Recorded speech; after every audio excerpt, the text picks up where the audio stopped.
This is an ad by BetterHelp. BetterHelp recently surveyed over 16,000 people and found that while 75% of people believe it's wise to seek support, only 27% of Americans are in therapy, and people stay silent to avoid being judged. BetterHelp has over 10 years of experience matching you with the right therapist. Because we're all better with help. Visit betterhelp.com/stopthestigma for their first ever State of Stigma report, the latest in mental health research. You're listening to Missing Persons, brought to you by AbJack Entertainment. Be sure to check out some of the other great true crime podcasts from this network, including The Murder in My Family, DNA ID, Zodiac Speaking, Scene of the Crime, Beyond Bizarre True Crime, Citizen Detective, and Campus Killings. all of these podcasts are available for you to binge on right now, wherever you listen to podcasts. Subscribe where you're listening to this podcast so you don't miss an episode. The views and opinions expressed by guests on this podcast do not necessarily represent those of the podcast, its creators, or sponsors. If you would like to discuss a missing persons case on this podcast, please be sure to visit missingpersonspodcast.net. This episode may contain unsettling or disturbing subject matter. Listener discretion is advised. If you'd like to support Missing Persons and get VIP access to things like ad-free listening, early preview episodes, and bonus content of not only this show, but for every other podcast on the AbJack network of indie podcasts, consider subscribing to the show with an AbJack Insider subscription through Apple Podcast. For only $4.99 a month or $49.99 a year, you'll unlock a variety of listener benefits, and you'll be supporting the show in the process. Your support is greatly appreciated.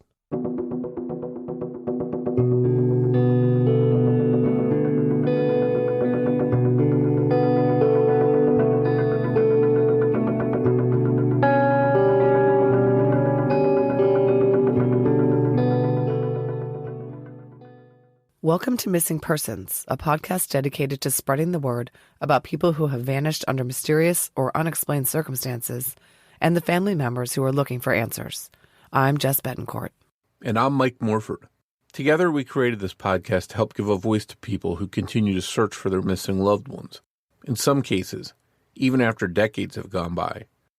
In each episode, you'll hear from Jess giving listeners the backstory and the basic facts of the disappearance.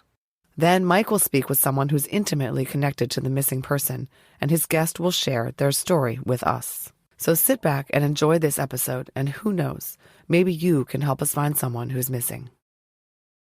This episode is an addendum to our last episode in the case of Blanca Elisa Roberson. Elisa's sister Ruby wanted to clarify a few things and address a couple of points. It's very important to her and her family that we have the most complete and accurate details about Elisa's case out there for the public. If you didn't listen to our last episode, part 1 of Elisa's case, you should stop now and go back and listen to that episode before listening to this one. And once again, if you have any information about Elisa's disappearance, please call the Aransas Pass Police Department at 512-758-5224. And to learn more about and discuss Elisa's case, please be sure to visit the Facebook group set up by her sister. It's Missing Elisa Roberson, and we'll put a link to the group in the show notes. With us again is Ruby. She's back because she wanted to address, clarify some things that we discussed in the last episode about her sister Elisa's case. How are you doing? Good. How are you, Mike? Good. I'm happy to have you back. Thank you. I know after the episode came out, there were some things you thought of that you wanted to mention, that you wanted to bring to light or address. So I wanted to give you, the floor to speak and just address some things, and maybe we can follow up with you on a couple different things too. Great. Thank you so much. I really appreciate that. Sometimes it takes, you have to listen to the podcast and hear some of the things that we talked about, and then just takes some time to kind of think about it. And, I talked to my mom about some of it. We listened to the podcast together, and some things were clarified. And I just feel it's really important, just like I talked in your previous podcast. Sometimes when information is put out there incorrectly, it can be damaging, and it can cause problems down the road, when information isn't, when it's miscommunicated or things are said wrong. And so that's just one of the things or a couple of things that I wanted to clarify or clear up. And then, where it's been 34 years, things get a little convoluted. Sometimes when some questions are asked, it takes some time to kind of remember, and it's harder to remember things on the spot. Some things are really clear, other things it takes some time to remember. And then as you're going, you're remembering, oh, I forgot this and I forgot to talk about this. But it happens a lot when things, traumatic events happen, and especially where so much time has passed. It's just takes a little more time to remember certain things. And some of the things that I'm glad you brought up, because they're starting to come up more and more. I'm starting to hear from other people too, certain details that just, and so I had some time to talk to a few people, to my mom and retired Lieutenant Linda Thompson. She clarified some things too. So like I said, I don't speak for everyone. I do represent my family here. I can't, there's certain things I don't know for certain with, when it involves other people. I'm just explaining it from my perspective, from what I remembered in my little 12-year-old brain, and then from the 34 years of living with it and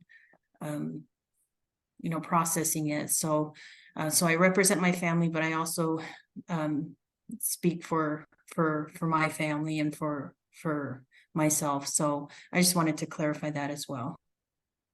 Well, obviously it's a big case. There's a lot of memories, there's a lot of emotions and stuff tied to it. So maybe reflecting back and thinking about it again, maybe there are some things that you can clarify, some things that you can correct, things that maybe you forgot to mention before that maybe would be worth.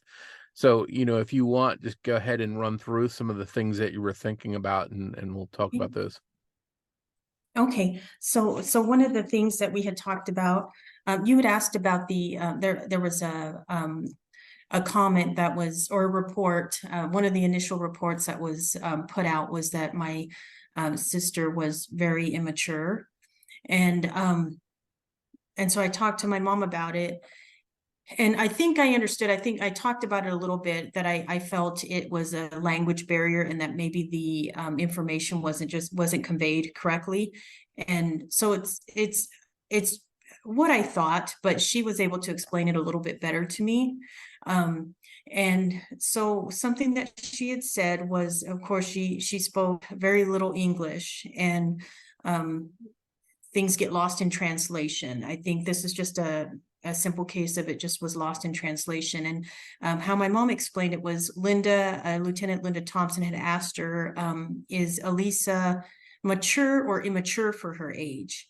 And my mom trying to convey that she's not, that she said she's immature for her age, but what she was meaning to say was that she's still young and innocent, that she's not really dating, she's not going out, partying, drinking, doing things that older kids or that kids that find themselves in trouble get into. So that's something what she said when I explained to her, a few people had brought it up to me. She says, no, if anything, Elisa was mature for her age in terms of she was responsible.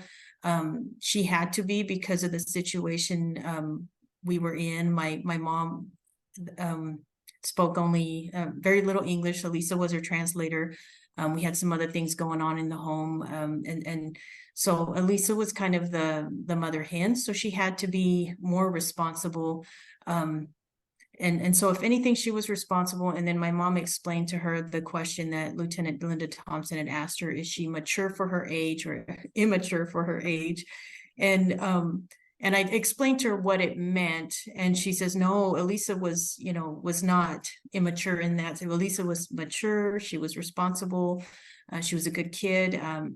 She never mouthed off. If there was any time that she had said, you need to be home at a certain time, Elisa was home at that time, and she asked for permission. She didn't just run off and So she was mature, but it was just a whole, miscommunication, lost in translation.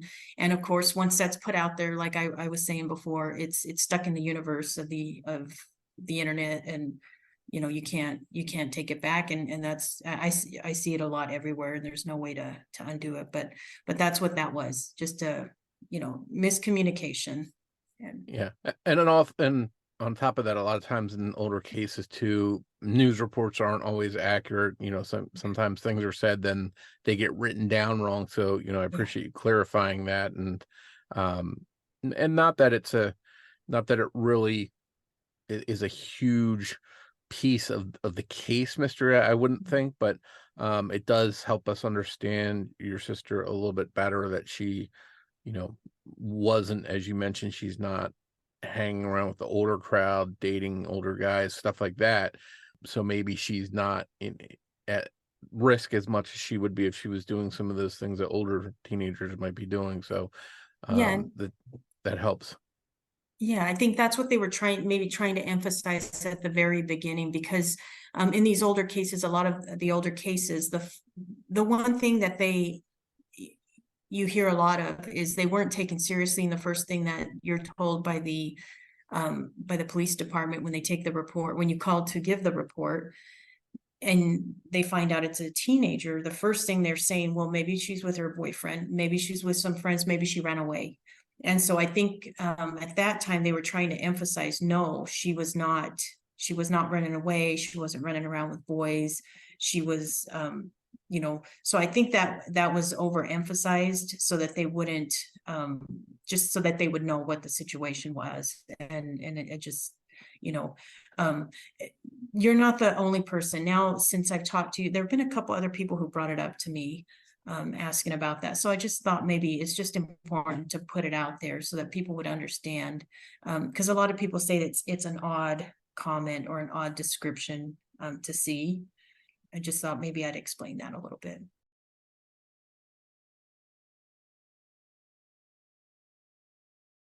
I know you wanted to make sure things were right that we reported. Obviously, anything that's reported in the case and on the news or whatever, you also want to be right, so there's no mistakes. Is there anything that you wanted to correct about anything we said in the podcast or anything in the news that's out there that's inaccurate? Yeah, so something else that I had, and before I move on with the immature comment, I had mentioned that Elisa had a lot of boyfriends. When I said that, what I was meaning was young puppy love type crush boyfriends. She was 13, so a serious relationship could be like a couple months, or so along the lines of that whole immature, mature boyfriend. She had one boyfriend, but she was 13. She was starting to notice boys, and they were noticing her. So I think she just had started having a little more couple other boyfriend here and there, and so that was just something else too. I just wanted to clarify. But the one thing that really bothers me, I think we had talked about, you had asked about the Greenwood Avenue. And this is the same information that's actually on the Aransas Pass Police Department website. There's a couple mistakes on the Aransas Pass Police Department report, and I've reached out to them, asking them if they could correct it, because they've just got, like I said, these things are important. They may be small things but when you look at it in an investigation, those little things count. Those little details that you think don't mean anything really do end up counting. But the one thing that it says in the police report is that she was last seen on the corner of Greenwood Avenue and Whitney, and that's not the case. The last place she was seen, that Greenwood Avenue should be Goodnight Avenue. They've got that mixed up because she was last seen on the corner of Goodnight and Whitney, and that was where one of the friends I told you about, Jennifer, her little brother Nathan, they were outside. Nathan was cleaning out his camper, and they just, they were good friends. Nathan was a little boyfriend of hers, but they had broken up. And so they talked to her for, as she's walking past, they talked to, how are you doing? What's up? Where are you going? So they actually made contact with her, and that their house is right there on the corner of Goodnight and Whitney. And our neighbors right next door, the Barkers, they were also on the other side of, it's still the same, corner of Goodnight and Whitney, but just on the other side. And so both of these people, they were witnesses. They witnessed her actually leaving the house at that time. But that's just, that's just a really, really important information that should be corrected, especially on the Aransas Pass Police Department website, which is a shame that even the people who should be in charge of her case can't even get the facts right. And so that's what's really frustrating. Another point of that, they had mentioned on that report was that she was going to meet her friend either at Falk Elementary School or Keyburger Elementary School. And they don't even know that. Like, she was going to meet her friend at Keyburger Elementary School. And so they've now listed two different schools in this. They're kind of in the same area, but in two different locations. And so that right there can make a big difference when we're looking at where was she supposed to meet her friend. So they've got that on that report on the Aransas Pass Police Department. So I don't know why they won't fix it, and I don't know why they, like I said, I've really struggled to get them to listen to me or to hear out my family or our, the things that we want to clarify with them, but we don't seem to get anywhere, and it just feels like we're, like I mentioned before, that we're just nobodies. We're of no consequence is how we feel. But I don't know if you have any questions about that or.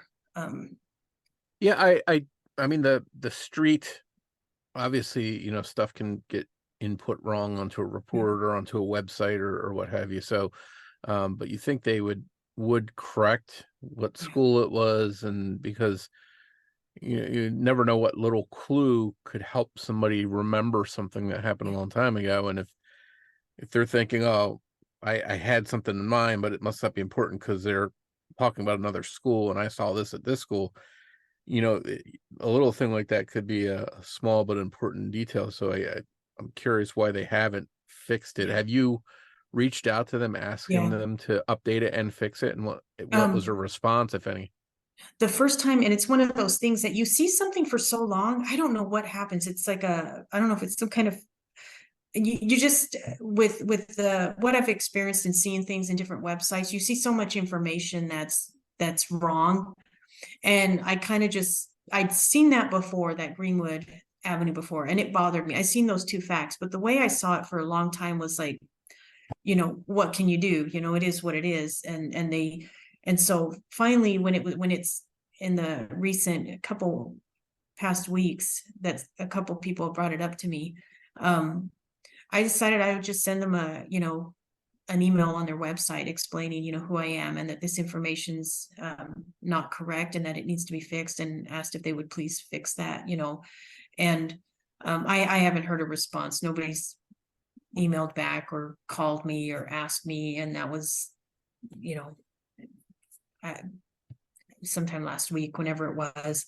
And so we'll see if they what ends up happening, if it ends up being updated or changed. But it can just be really frustrating because I feel like so much has been, it almost feels like from the get-go, and so many things were done. It just feels like a lot of what happened, it just some things were done really right, but then some things were done really wrong that just caused a lot of problems. And so I don't want to necessarily say that the case was botched, because I respect some of the original detectives and everything that they did on the case at the beginning. They did everything, worked tireless hours, and we had search and rescue dogs, we had volunteers, we had friends, we had, police, family of the police officers that were coming out searching. So there was a lot, they knew it was important and they wanted to find Elisa. So they did a lot that was right.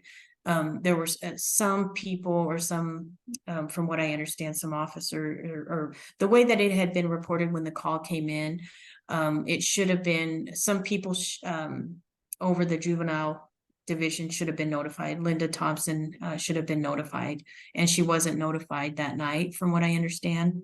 And so there was a lot of time that was lost. So that little mistake right there, because of course at the beginning nobody thinks, that was one of the things we were told by the officer that came out to our house when we reported it originally, was that she'll come home. Maybe she'll come home. She's probably with a friend.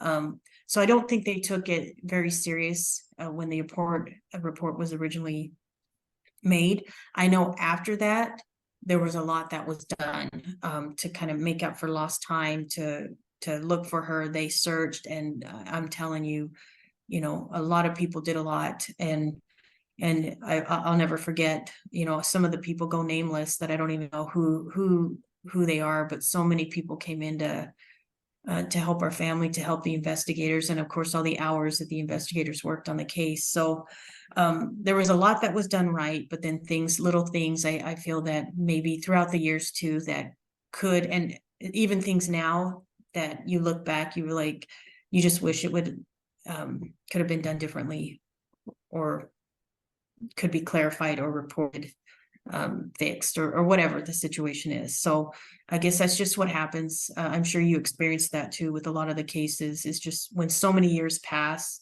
you get new people on the case. Sometimes you get people who are proactive and taking a fresh look and really listening to the family, and then others that just kind of have their tunnel vision and think they know, and they couldn't be further from the truth. But it is what it is. You can't change it.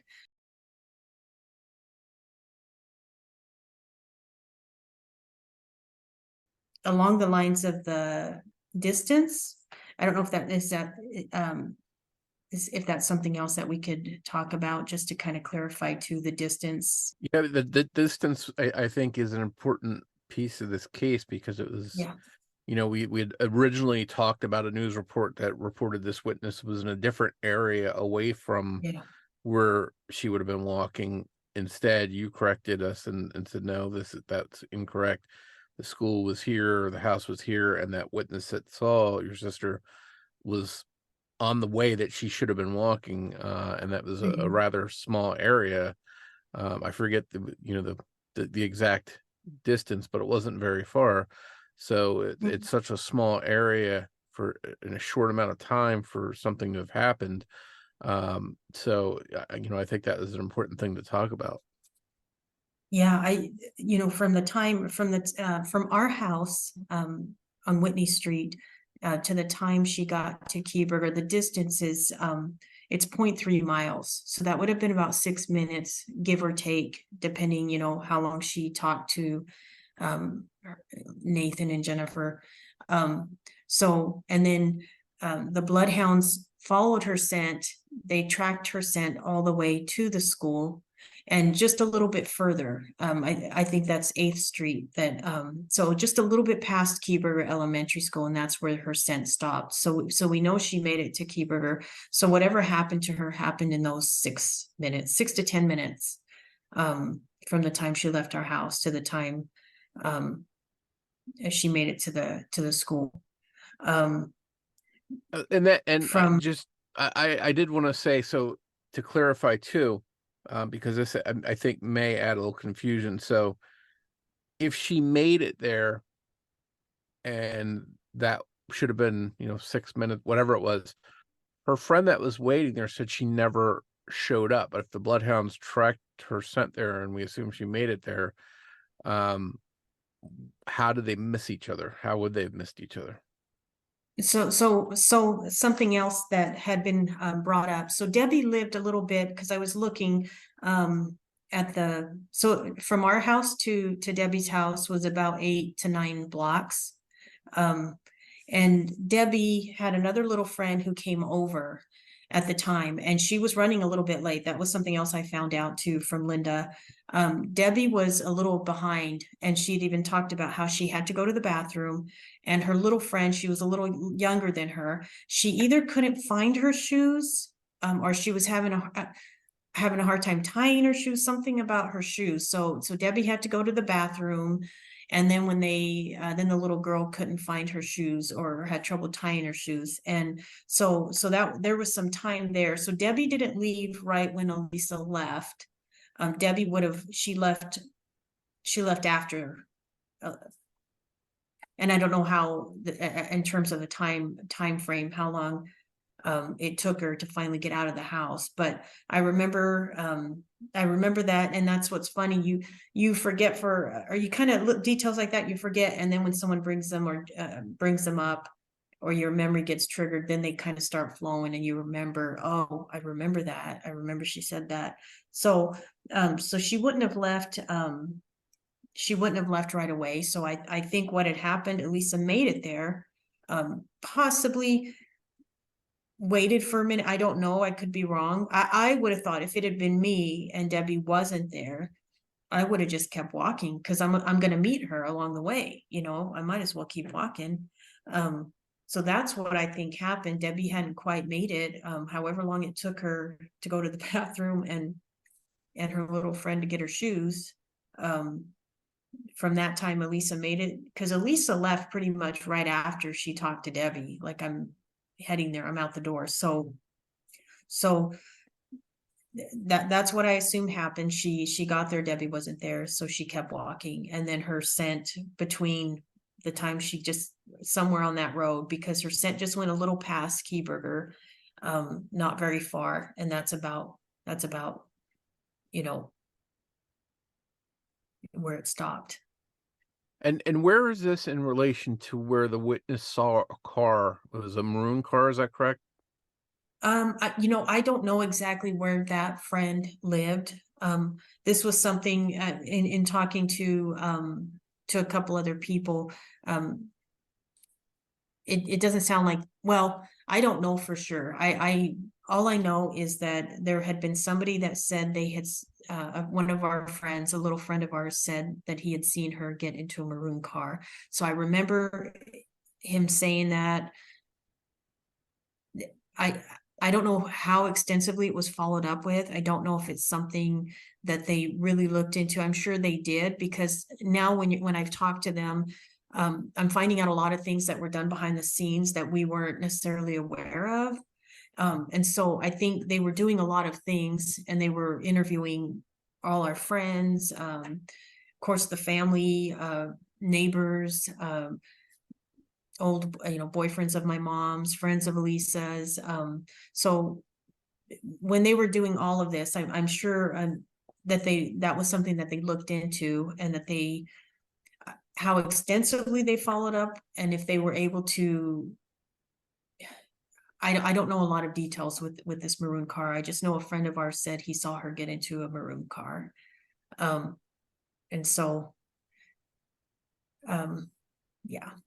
And that actually is a good segue, because a listener made a comment on the episode, and they asked, your family, we talked about how they did a search. Some of the police came back and wanted to search your old home, expecting to find your sister's remains in the house, almost as if something had happened to her at home and her body had been hidden in the house someplace, and she had never left that day.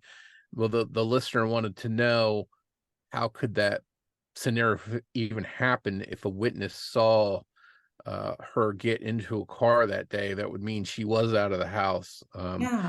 So and the listener was kind of curious about it. How do the police square that, suspicion of your family? Yeah, I can tell you about that.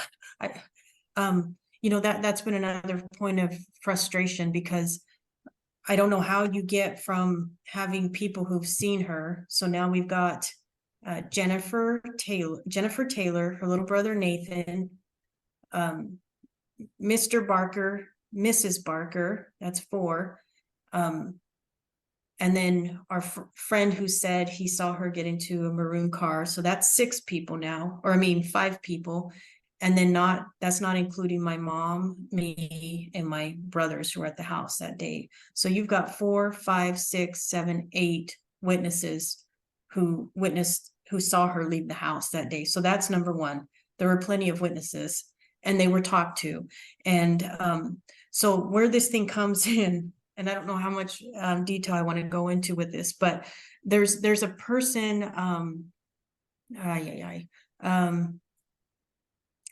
there was a carport. See, and I didn't know anything about this carport. This is a carport that was built years after we moved out of that house. I guess the new owners built a carport and poured some concrete. I don't know how long after it was that we moved out that was there, but somebody, there's somebody that has caused some problems, has been causing some problems for me and my family for quite some time, who's part of this case, but has also harassed and attacked my family for a long time, and to the point that I had to get an attorney and send a cease and desist letter to this person. And I just have to be very careful with what I say, because I don't want to, I just have to be careful. But this person has taken it upon herself to make our family look as bad as we can look, and spread rumors and make accusations. And a lot of them are just flat out just lies and accusations.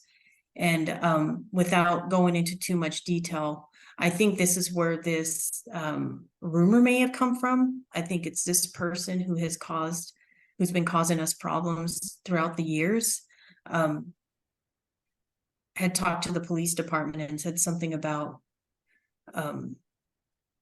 that the family's somehow responsible for her disappearance, and that we covered it up under this carport that wasn't there until years after we moved out. So the police, they don't want to listen, and we've talked to them and we've explained to them till we're blue in the face. And I even have pictures in front of the house that I didn't even realize until recently that show that there was no carport at that time built there right in front of our yard.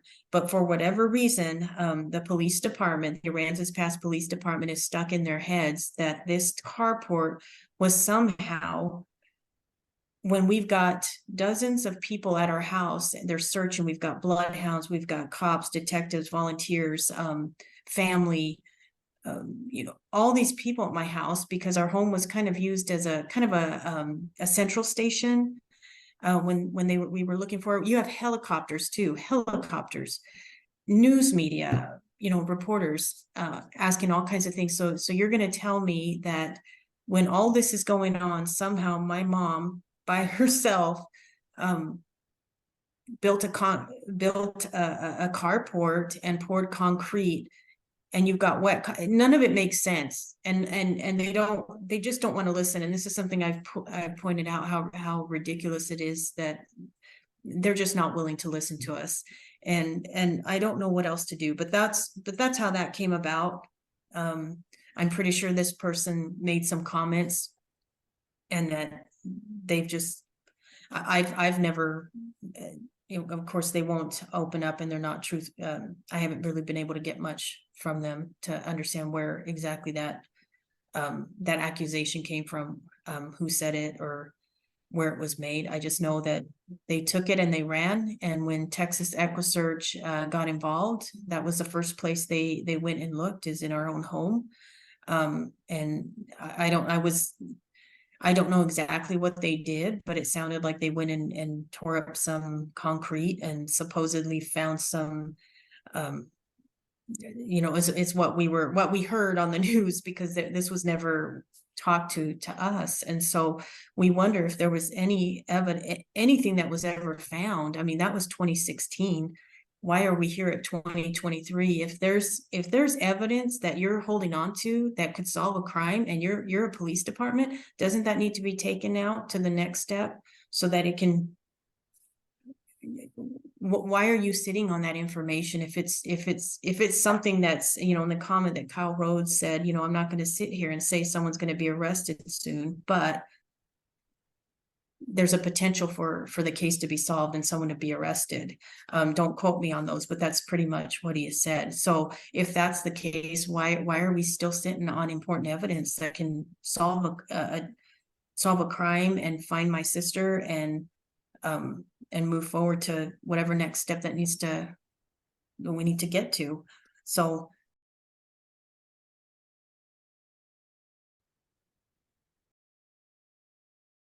something we didn't really talk about in the first episode. I know this had obviously a big effect on your family. You moved, you came back after a long time, and I read that you said something about the going through it again made you have a breakdown of sorts. And as much detail as you want to go into, because I think a lot of other people that are going through the same thing maybe have similar situations. So what kind of effects did it have on you personally and your family? And, how do you deal with it and get through it? Because I think this is yeah, something that many families going through what you're going through may be facing. yeah. Yeah, and sometimes so we went back in 2009 and we did a memorial for my sister. We planted a tree. We got her kind of like a headstone, but not, I don't know how to explain it, but with her name. And Keeper Elementary School they were good enough to let us plant this tree and put this little memorial marker for her. So we went back in 2009, and the thing is you 2009 and then 2016, and you spend years trying to process pain and trauma, and now we're further along where people are more open and can talk about it without shame, or but you deal with it. I shouldn't say deal with it, you manage it the best way you can, and you try to process the pain and trauma the best way you know how. And when you're far away from it, you think, I'm doing great, everything's going good. I've been able to, I deal with it as it comes, if I'm having, pain from it, depression, because any kind of traumatic event like this can cause, when there's so much, it's easy to become depressed and anxious, and, because you've had a trauma experience, and your brain just gets, but you don't realize it until you go back to that place. And now there's a new word called triggered, which wasn't there in a few years ago, but I realized that it just triggered a lot of memories and a lot of trauma for me, trauma that I thought I had processed. And so that actually for me, it actually was a good thing. It was hard, but it actually helped me to also process other things that I needed to process. And sometimes you just live your life because there's so much to it that you can't solve it all or resolve it all at once. And you have to take it in doses, because when it's too much at once, it's almost like a shock to your system, and your body just can't take it all. You have to process it in small doses. And I think that's what happened to me both times. There was just so much going on.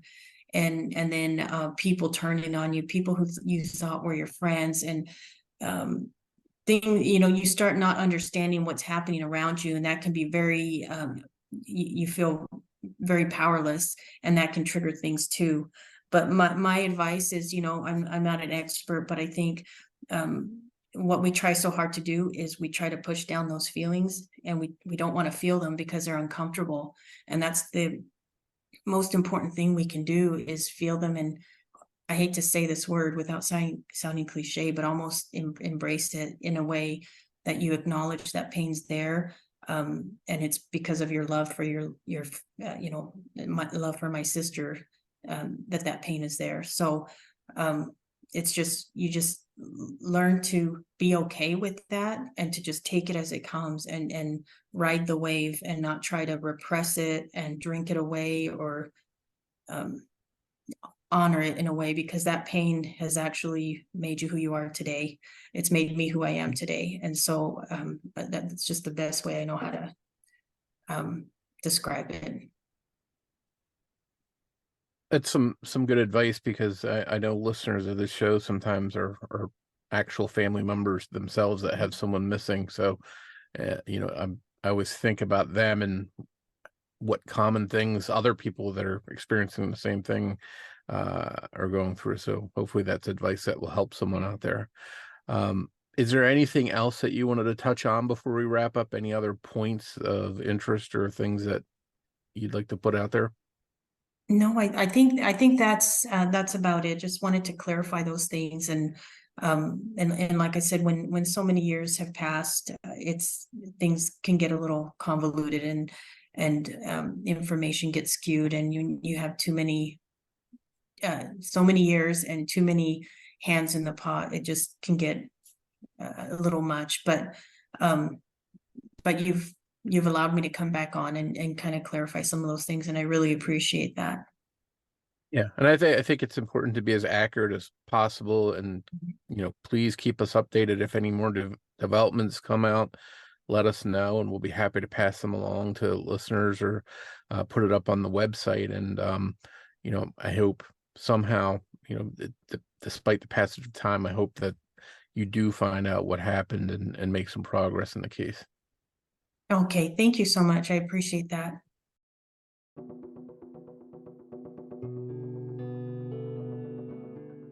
We hope you enjoyed this episode of Missing Persons. If you can provide any information to help solve the case we discussed in this episode, please contact the appropriate authorities.